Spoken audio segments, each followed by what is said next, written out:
So here's Bob and Margaret. Hey, Margaret. Hey there, Bob. How you doing? I'm doing good. So, what I wanted to touch base on today. People know who's who, right? Yeah, I'm Okay. Bob. She's Margaret. We're good. Well, actually, my hair is as long as Margaret's, but I got Your hair is longer than mine. It's so good to see you again, Margaret. I know I worked with you many years ago.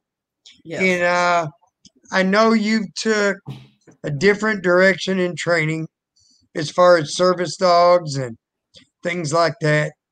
I really don't touch base on that.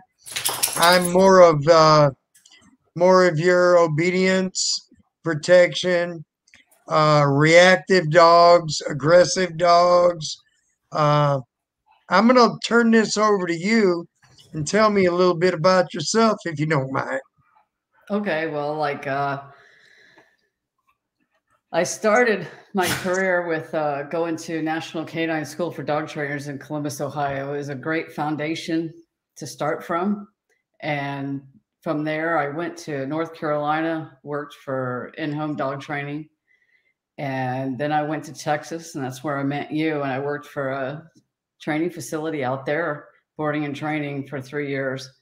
And then I decided to come back to my home state of Florida and worked for a boarding training facility here, and then went to in-home dog training. And I just fell back in love with in-home dog training pretty much. So I've been doing that ever since, and then got into service dog training and mainly narrowed that down to scent work and doing service dogs for diabetes and seizures. So that's where I am. Fantastic.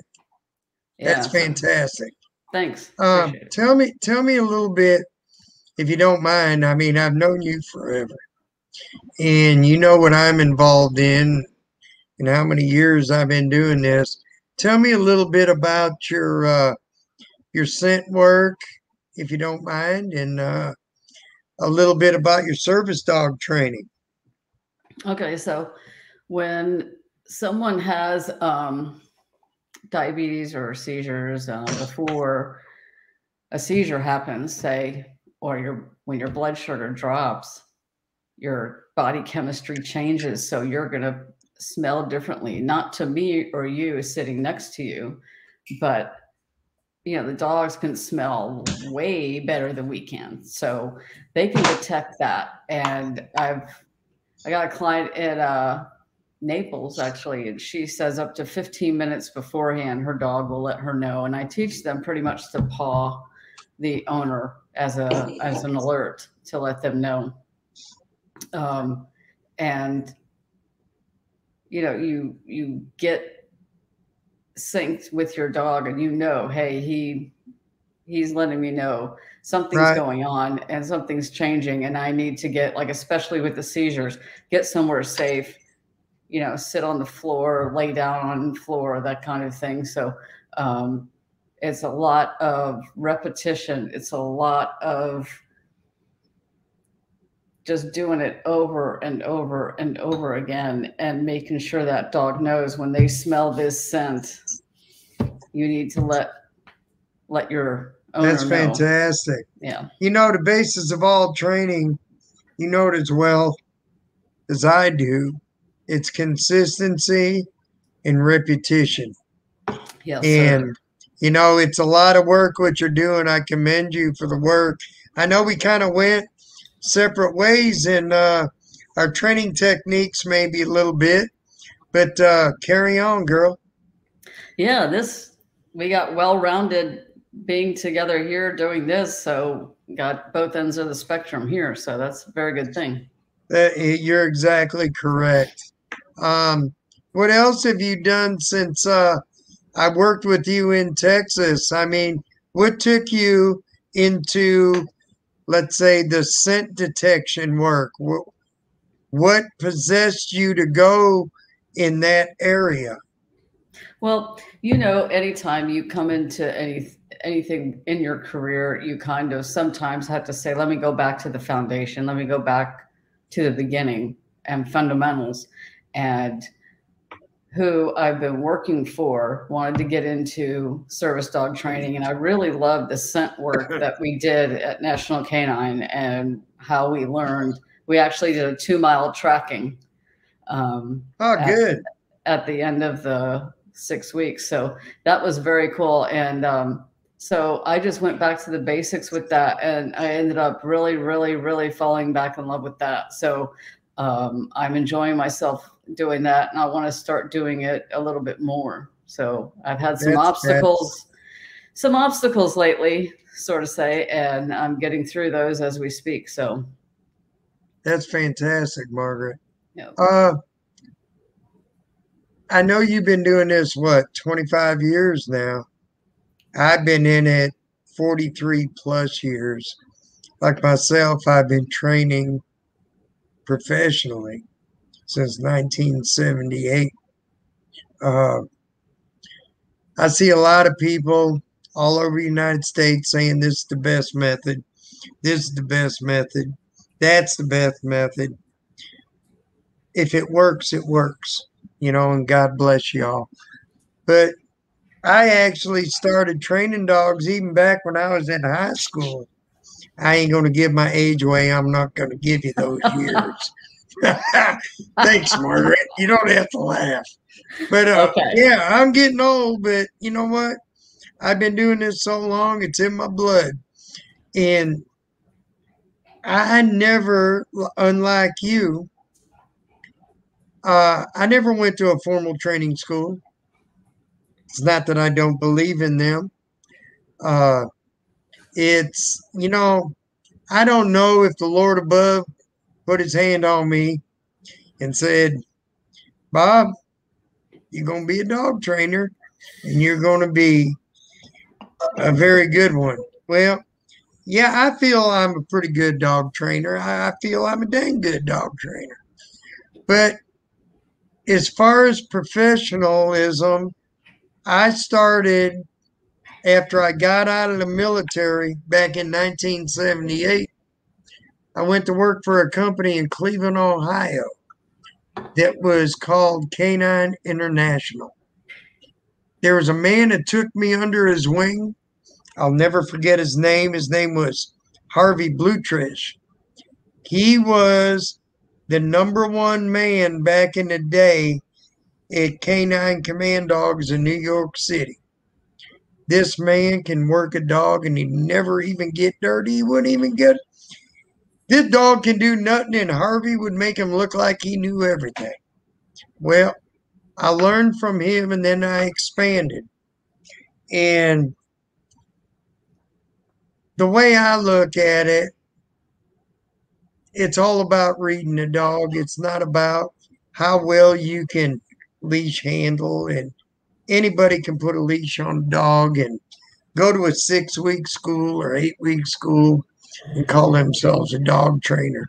In my eyes, and probably your eyes, Margaret, that's far from it. It takes a lot. It takes dedication.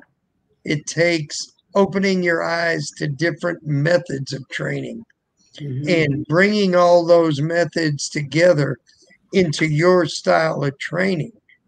Now, I've seen trainers that go out there and they say, well, we got to put a prong collar on that dog, or we got to use an e-collar on that dog, and that's the only way we're going to train this dog. Well, let me tell you something.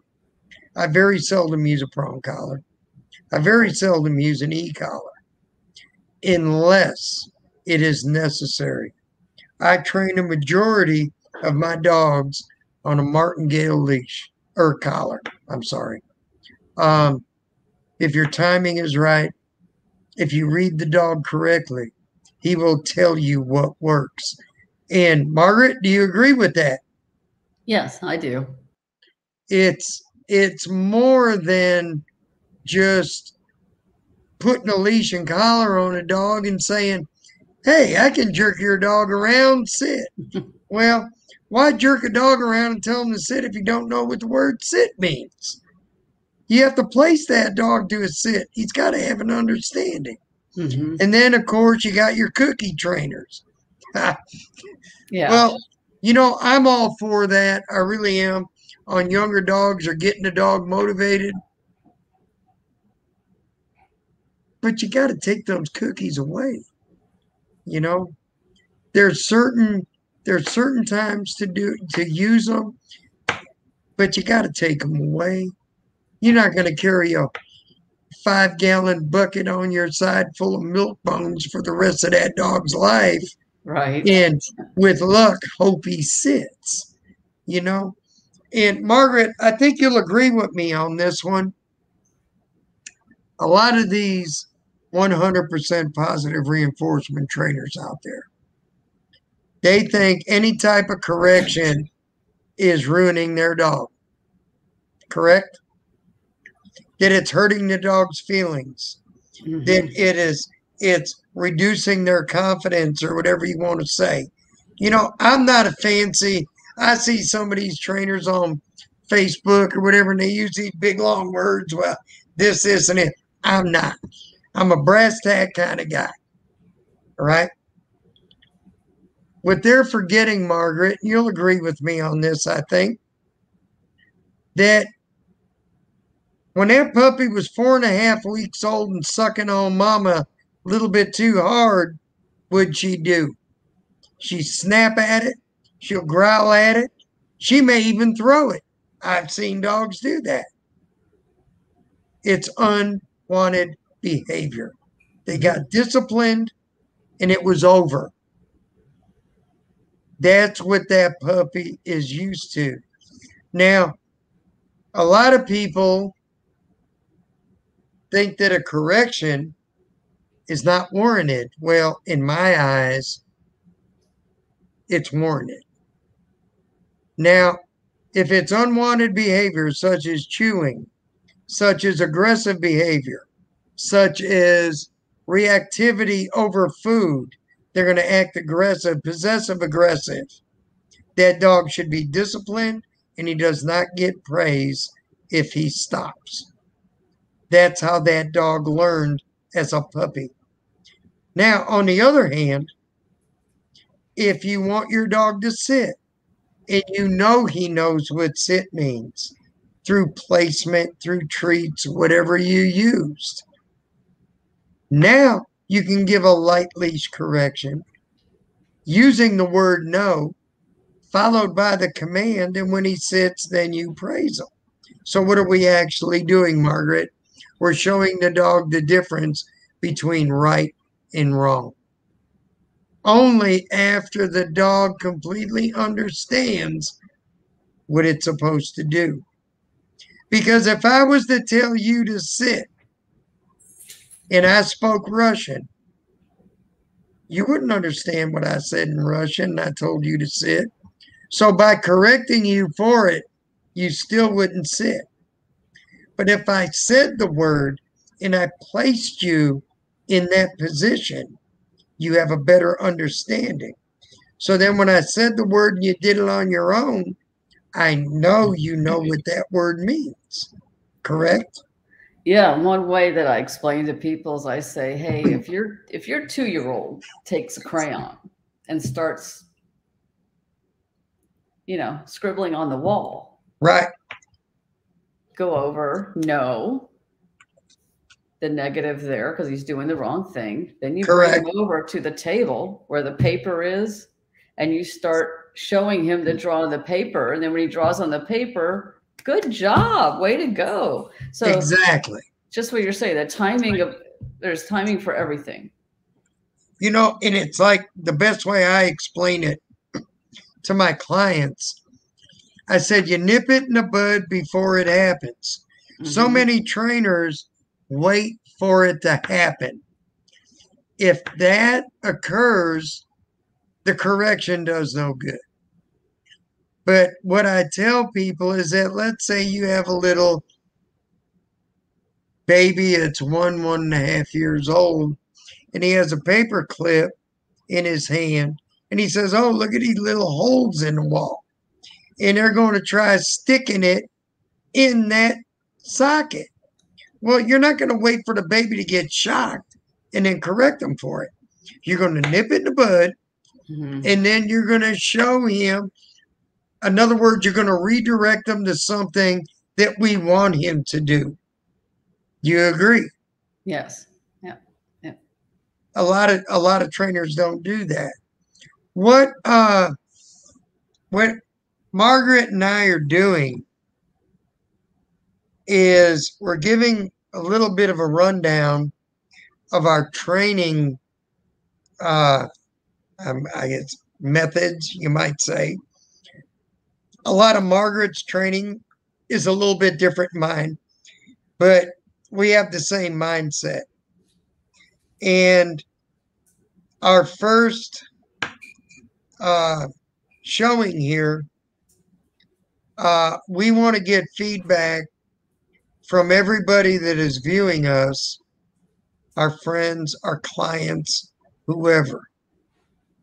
We want to hear feedback from you of your problems that you're having. Now, unfortunately, we can't tell you exactly right to the T what to do because every dog is different. Every dog learns at a different rate. Every dog, it's just like a person. If you went on a job and you were training someone, 3 people may catch on real quick. The next person, you may have to use a different method to train that person. But we will give you a generalization of the methods to solve your problem at home. Later on, we may get a little bit more entail on that, but what we're going to do is wait about a month and a half, see how things go, and we'll go from there. Do you agree, Margaret? Yes, sir. I feel that, and I'm sure there's other dog trainers out there, and you know, one thing about me, I'm a straightforward person. I never lie to my customers. I tell them straight up, it's going to take work. I don't paint a pretty picture like you see on YouTube of these other trainers or trainers that have come to your, oh, that's a cutie, Margaret. Or other trainers that have come to your house. We are going to be very straightforward. If you want the truth about dog training, you ask Margaret or myself, and we are not going to pull any punches. We are both very straightforward person. We are not going to paint a pretty picture, and we will tell you the whole story about what you have to do. And if you don't mind, Margaret, I'm going to say one thing here, and I may step on a lot of dog trainers' toes, but you know me, Margaret. Yeah. A lot of dog trainers won't tell you this because they paint these pretty pictures. Everything's going to be wonderful. I'm going to be able to do this. I can do this for you. I can do that. Well, if you hear a dog trainer say that, you better start throwing up red flags. Because unless that person moves into your house, he's throwing a line of crap up your butt. I'm very straightforward. I tell all of my clients, the most you're going to get out of any trainer, or I should say in-home trainer, like Margaret and myself, we're only 10 to 12% of solving your problems. It's up to you. Let me say that again. It's up to the client to follow through exactly what your trainer says, and you will have success. If you don't, it's not going to work. You agree with that, Margaret? I absolutely do. Yes. I mean, you have anything to add, Margaret? Well, I think we're on the same philosophy. I mean, anybody who I have worked with, or you know, a new trainer came into, you know, the business, and we were told, hey, so and so is going to follow you around. That's good. And I always tell them, like you said, you got to keep your mind open. I have a philosophy that, hey, if I train a different way, you train a different way, whatever different ways different trainers train, as long as we get to the same result and it does not harm the dog, then I'm all for it. I don't think my way is the only way. There are tons of ways to train a dog. And if we get to the same goal, like I said, and it does not harm the dog, then, you know, I'm all for it. So, you know, we always have to keep our minds and our eyes open to consistently keep learning. Exactly. And I agree 100%. There is no right and wrong way to train a dog. But the only thing I have to say is, like, you know, Margaret, and I'm sure you have trainers down there in Florida where you're at. The only way they'll train a dog is with a prong collar. The only way they'll train a dog is with an e-collar. When you know it's not necessary, you know it as well as I know it. It boils down to reading the dog, the timing. Timing is the key, and you know this as well as I do. That word no is magical. Yeah, if you time that correction with the no and teach them exactly what no means, it could work. Now, there are times where you may need to go to a prong collar. I hardly ever use any e-collars at all. And the prong collar, I may, because I'm not as strong as the men are, but you know, I work my way up when it comes to collars. And there are the little dogs too that can't take much on the tracheas. So we have to adapt and, you know, figure out what works best for them. So yeah, collars are a subject that we will get on and we will have a good conversation over. Oh, definitely, definitely, definitely. It's like, you know, I'm kind of like you, Margaret. The only time I will use a prong collar, the only time I will use an e-collar, and I will never turn an e-collar up over 2 as far as a shock. I will use more vibration. Yeah.